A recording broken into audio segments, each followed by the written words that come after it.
Welcome back to my channel, or if this is your first time viewing one of my videos, thank you for stopping by.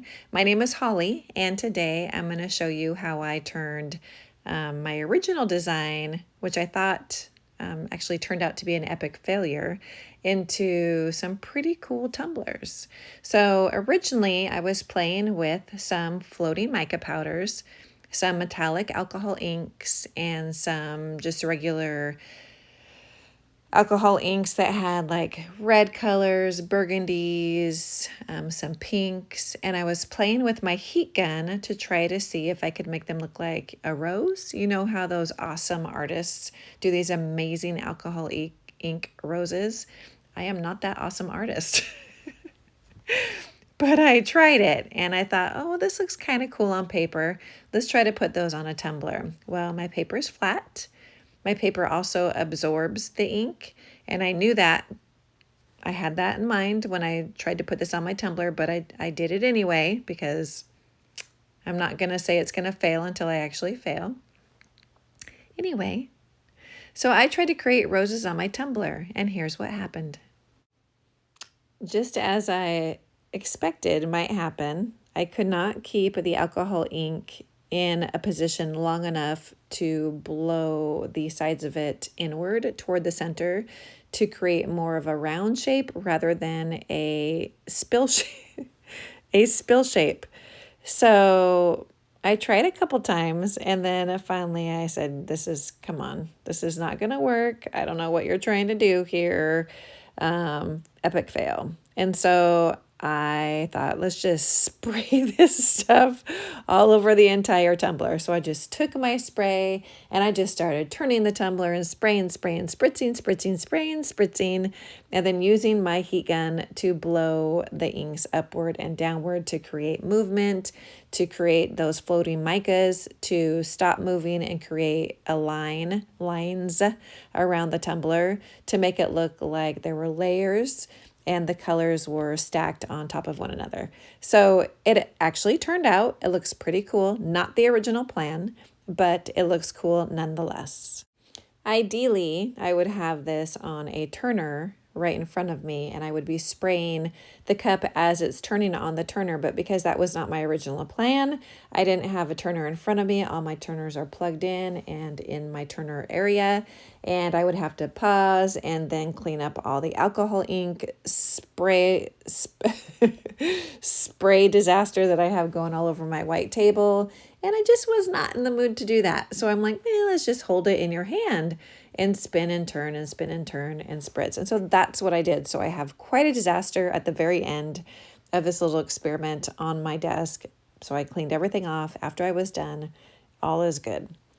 On this tumbler, I base painted it white with a flat white spray paint. I did not use Rust-Oleum. I used Color Shot, and it was a white primer. So it's Color Shot flat white primer is what I used to base paint this. So this is day number 2. So after my first tumbler was on the spinner, I thought, okay, let's do tumbler number 2. So this is going to be for the black tumbler, and I knew I wanted a dark color on the black tumbler, but I also wanted to layer it with almost like creating an ombre. So I wanted it to be like a gradient movement from sort of a dark base to a brighter tones, and then like a smoky. You know how you do like a makeup and a smoky eye? I wanted my tumbler to have like a smoky eye, a smoky eye appearance to it. So I wanted a lot of metallics. I wanted the micas. I wanted it to look very powdery and sparkly and give it like a deep, warm tone, if that makes any sense. So I am playing with some more micas. So I am again using Jenn's Crafted Gems alcohol inks. I pulled out a pink color this time, and I also pulled out, to mix with the dark wine color, I also added a little bit, I think I did that one on the bottom right hand corner is black, I believe, with a little bit of gray in it. I can't really remember which colors are which on this piece of paper because I was just playing around and I was going so fast and mixing colors. I don't know exactly what I mixed into one another. I know that I took a little bit of the bright pink mixture and poured some of that into my little spray bottle that had the original color that I used on the red tumbler. That I know for sure. So here's my black base. It is a satin finish that I used with my black spray paint. I am starting at the bottom with a dark, this is the original color that I used. So it has a little bit of the wine colored alcohol ink mixed in with a little bit of bronze, what did I put in that? Bronze floating micas, I believe, as well as the bronze or the copper metallic mica too. So to start off this tumbler, I am holding it in my hand just like I did the red one. This time I'm trying to have a little more control over the movement of the tumbler now that I know exactly how those inks are going to fall because I experimented with the red one. So I'm holding it and I want it to puddle and move around. And so I'm really putting on thick amounts of spray because I want a lot of movement around the tumbler. I don't want it to stop before it goes all the way around. So you can see those little lines of the floating micas and the metallic inks. That's exactly what I'm looking for. So in a minute, you're going to see an oops. So it starts to spill up. I angle it too far up and I'm holding it and then it creates a spill. So that was a no-no. And I'm going to fix that spill later because I am going to be adding black alcohol ink with some gray mica. Right there is my spill. Later on anyway to blend everything because I want to create that really smoky eye appearance. And so I wasn't too worried about those bronze and copper colored alcohol ink pigments moving up to the top of the black portion of that tumbler. So I am just going around the tumbler. I'm blending, making sure that the bottom half of that has a thicker concentration of color compared to the top. And so let's go ahead and skip to where I start adding the second color. So this one is just the spray with the original dark wineish color with the copper bronze mixed in. And this one is the second color. So this is the same color that I used first with some pink mixed in with it. So the wine color on this black tumbler, you couldn't see hardly at all. I didn't put very much wine alcohol ink in that spray bottle. It was more of the copper and bronze pigmentation. So what I did is I took some of that from that original spray bottle and then I mixed it with the really bright pink color that I had together, and that created this really pretty pink. It has more of a pinkish tone to it than the original by itself. It looked really super bright, but over the top of the dark base and then blowing it out with a heat gun, a lot of that pink color dissipates and it just left the perfect hue. You can just barely see that it has like a shift in the shade. So that's exactly what I want. And now I'm going to go over it, starting with the top, moving down with a black alcohol ink, also from Jenn's Crafted Gems, but I mixed it with, it's a gray metallic mica. So it's not mica. It's a gray metallic alcohol ink. And like I said, I'm going to list everything below and I'll tell you exactly where I got them and the brands and everything. So the black mica is going to cover up that little whoopsie that I had at the top, but you're still going to be able to see through it. So it's like semi-transparent. After it dries, you can see the sparkle in the color through that black alcohol ink mixed with the gray metallic alcohol ink. Looks so cool. As soon as I sprayed that on and I started moving it down the tumbler and it was blending, I'm like, yes, this is exactly what I had in mind. It worked out. I cannot believe it. I was so happy because my original plan, was, in my opinion, a fail. So I could not be happier. And as I was looking at it and I just sprayed one more spray on and moved it down the tumbler and I'm like, stop, that's it. That's perfect. That's exactly what I want. So the last spray that I'm putting on here, I'm actually spraying with my left hand and I'm hitting it with my heat gun before it starts moving around the tumbler. So it's almost like I'm blowing it away from the tumbler just a little bit as it comes out of the spray bottle. So it creates more of a very light casting of the black pigmentation rather than saturating the tumbler and spinning and rolling around the whole thing. So I'm just going to dry this up completely with my heat gun, and then it's going to be done. And I'm going to let it sit I let this one sit for about 10 hours before I put any epoxy on it. And I didn't seal it with any clear gloss or anything like that. Sometimes when I seal with clear gloss, if I do it too soon, it messes up my alcohol ink and it creates like a splatter appearance. And I didn't want that at all. So I didn't want any spray. I didn't want any sealer, nothing, just applying the epoxy right over the top of it. So here's what it looks like when it's totally dry after I hit it with the heat gun. So this is where I'm just going to set it aside and just let it cook for a little bit before I put the epoxy on. So this tumbler, the red one, has already been sitting for well over a day. So I'm going to go ahead and epoxy that one first, get it out of the way, put it up on the turner overnight, and just let it do its thing. And then I'm just going to take a picture. No names, no sticker decals yet. And same thing with the black one. I'm just going to leave it alone. They're just going to be as is right now until somebody claims them, just with the alcohol inks and the mica powders, and then that's it. So then they're done. So apply the epoxy on this one and also on this one. So this is after it sat for hours. And I'm using Jessica Flynn's or Flynn Sister Supply Shop epoxy.